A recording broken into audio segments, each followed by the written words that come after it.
One of the most effective and subtle ways you can fish with a nymph is to use a dry fly for your indicator. We call it a dry dropper.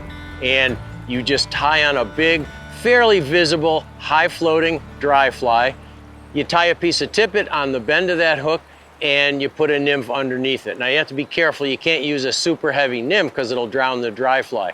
And this kind of thing works better usually when there's a bit of a hatch going on, there might be a few fish rising, but when you know the fish are looking up at the surface or they're more active, it doesn't work that well in super cold water where you know the fish are glued to the bottom.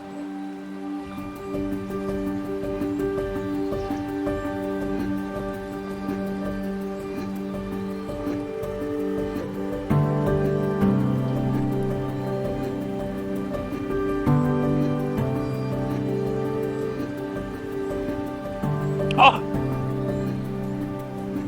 I was hung up, and the fish ate it while I was hung up. That was weird. I was hung up on a branch, and I tried to tug it loose, and I got it loose, and there was a fish on the end that ate the nymph.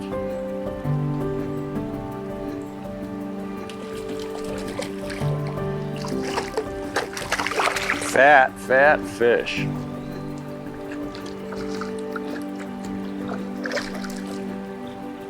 Wow, that fish has got some girth on him.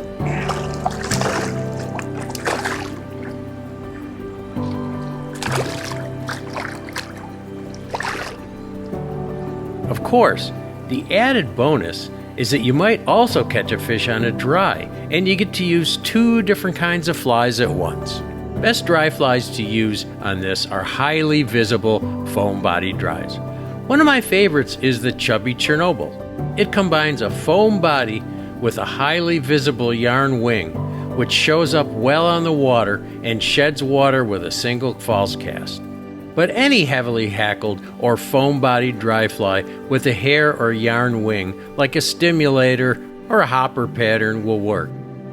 Parachutes are also good in larger sizes.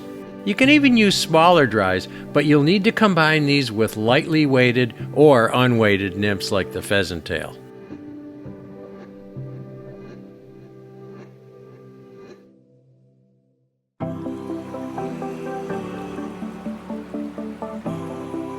It's always great when things come together. When you get the fly, the rigging, and the drift right, you'll do well, of course, if you're fishing over trout.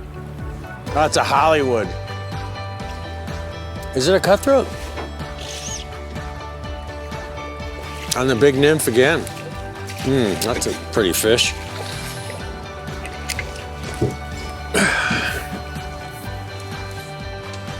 Wow, that's a hybrid?